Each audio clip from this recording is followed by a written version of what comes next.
में गया, मुझे बंदा ले गया, एक रेस्टोरेंट था, होटल था बहुत बड़ा। मैं वहां गया, एक दरवाजे पे गया तो उसने दरवाजे की एक जगह पे बटन लगे हुए थे, उसको अपनी मिजाज से घुमाया, कोड लगे हुए थे, दरवाजा खुल गया। आगे राहदारी थी और ऑफिस थे। उसके बाद गया तो एक कोने में एक गेट था, उसने खटखटाया 3 दफा इधर, 2 दफा इधर, 1 दफा ऊपर, दरवाजा खुला, अंदर से आदमी ने देखा, अंदर से आदमी चला गया। आगे गया तो फिर आगे एक और दरवाजा था, उस दरवाजे पे फिर बटन कोड थे, वो उसने दबाए। फिर हम एक दफ्तर में पहुंचे और अपनी मतलूबा जगह पहुंचे। क्या ख्याल है, आप अपने मोबाइल पे कोड नहीं लगाते, अपना थंब अंगूठा नहीं लगाते कि आपका मोबाइल कोई ना खोल सके? जिंदगी मोबाइल की तरह बंधी हुई है, बंदा आजिज आ जाता है, उस बंदे का मोबाइल नहीं खोल सकता। उसने अपना कोई कोड लगाया हुआ है। जिंदगी आजिज आ जाता है बंदा, और जिंदगियों पे कोड लगे हुए हैं, बंदिशों के, देवसाई के, जिन्नात शयातीन के। बंदा नहीं खोल सकता, और अगर उसको खोल सकते हैं तो कोई ताकत ऐसी है और कोई कुव्वत ऐसी है। मोबाइल जितना भी उसको कोड लगा हुआ हो, मोबाइल बनाने वाला निजाम, उसकी कंपनी और उसके साइंसदान, आप 1 लाख मोबाइल देंगे उस वक्त खोल के रख देंगे सारे, उसमें जितना ताकतवर कोड लगा हुआ है, जितने आपने अंगूठे लगाए हुए हैं। जो बनाने वाला मोबाइल है उसे सारे सॉफ्टवेयर, सारी जिंदगी की मशीनरी, अंदर के सारे पुर्जों की खबर है, उसने सारे पुर्जे घुमाने हैं और एक पल में सारे मोबाइल खोल के रख देने हैं। यही कुछ हमारी जिंदगी में, हमारी जिंदगी ऐसी बंदिशों में जकड़ी हुई है। मसनून दुआएं, ये छोटे छोटे हर्फ, ये छोटे छोटे लफ्ज, ये जिंदगी के छोटे छोटे राज हमारी जिंदगी की बंदिशों को, परेशानियों को, मुश्किलात को ऐसे खोल देते हैं।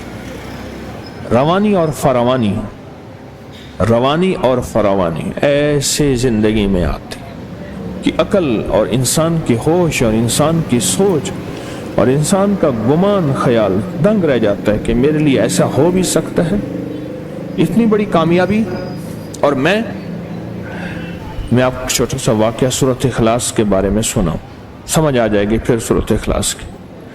मुझे याद है कि 2 मालदार शख्स वोट पड़े, छोटे काउंसलर के वोट खड़े हुए, 2 मालदार शख्स थे।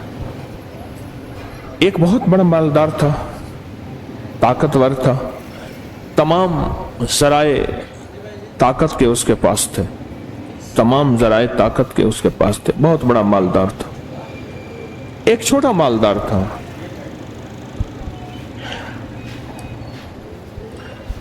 अब आप हैरान होंगे, जो बड़ा मालदार था लोगों ने उसको वोट दिए। एक शख्स था जो सारा दिन उसके नारे लगाता था, उसके बारे में लोगों को कायल माइल करता था। उस पे कोई मुसीबत आई और बड़ा मालदार उसके साथ खड़ा हुआ था, और जो छोटा मालदार वोट नहीं दिए थे वो उसका मुखालिफ था, और ये बंदा जीत गया। एक बहुत ताकतवर शरीर आदमी ने इसको नुकसान पहुंचाना चाहा। हुआ ये कि दीवार गिर गई।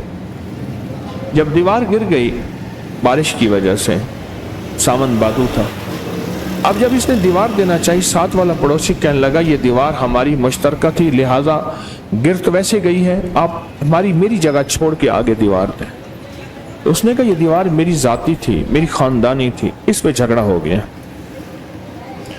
और इसमें जब झगड़ा हुआ तो वो जो छोटा मालदार था वो दीवार वाले के साथ हो गया, जो जिसका मुतालबा था वो, लेकिन वाकई नाजायज था,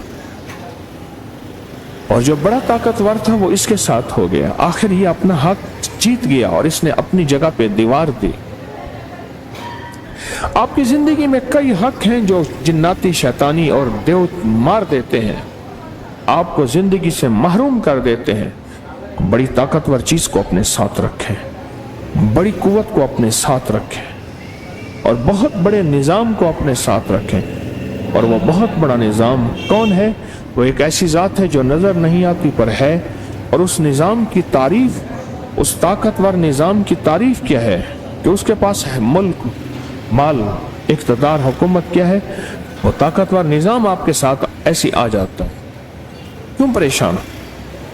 क्या हुआ? میں تمہارے ساتھ، اور وہ طاقت و نظام ہمارے ساتھ ہو جاتا، اور یہ چیزیں بے بس اور عاجز آ جاتی ہیں، جو چیزیں ہمیں نقصان پہنچانا چاہتی ہیں، ہمارا رزق کھانا چاہتی ہیں، ہماری اولاد میں بغاوت اور نافرمانی کو گھولنا چاہتی ہیں، اور ہماری نسلوں کے اندر پریشانیاں، مشکلات اور مسائل اور الجھنیں، یہ چیزیں ہماری زندگی کو کھا رہی ہیں، یہ ایک پل میں وہ طاقتور طاقت ہمارے قریب آ جاتی ہے، ہمارے سامنے آ جاتی ہے، اور اس طاقتور نظام کو سمجھنا ہے تو دل میں کہہ دیں قل هو اللہ احد اللہ الصمد لم یلد